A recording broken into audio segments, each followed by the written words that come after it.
we have some good news about North Carolina's DMV situation. More money and more offices could be included in this year's state budget. The State House is talking about it, as well as several other ideas in their proposal. I spoke to WRAL Capitol Bureau Chief Laura Leslie about all of it. All right, Laura, so we still don't know what they're proposing when it comes to raises for teachers and state employees, but we do know they have some big ideas for the DMV, and that is something we've talked a lot about here at 7 o'clock. What do we know? Well, you know, the DMV has had staffing shortages for many years, and to date, state lawmakers have been really reluctant to spend any money to fix that problem. But now we've got a new DMV commissioner, Paul Tyne, a former lawmaker himself, and maybe it's a sign of approval that the House budget would pay for 61 new license examiners over the next 2 years. Now, I'll grant you that's less than one per county, right? But at this point, anything's got to help. Let's move on to another program that we've been reading about. It looks like it's one that's going to lose some funding, and it's NC Innovation. This deals with economic development. What's interesting here is it wasn't that long ago that lawmakers gave that program $500 million. What has changed there?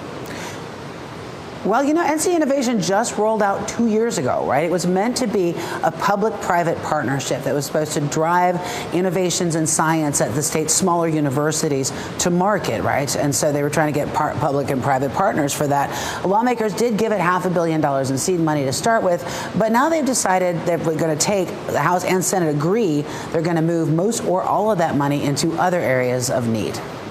So another topic that we've brought up a lot here at 7 o'clock is North Carolina's election rules. We just got done with that Supreme Court race that seemed like it would never end in the end. Republican Jefferson Griffin basically was looking to kind of change the rules after the fact, but they were rules that they thought needed to be changed. He conceded, we should say, in the end, but the GOP now has control over the State Board of Elections, and this budget proposal is showing us some of those changes Republicans want to make. What does that look like?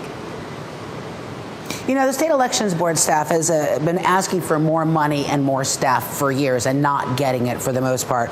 But now that it's been moved from under Democratic Governor Josh Stein to under Republican Auditor Dave Bullock, apparently lawmakers are feeling a little bit more generous. The budget includes $15 million for a badly needed software upgrade. They're also moving the office into the same building where the state auditor's office is, and they're adding 7 new positions for political appointees under new state elections director Sam Hayes.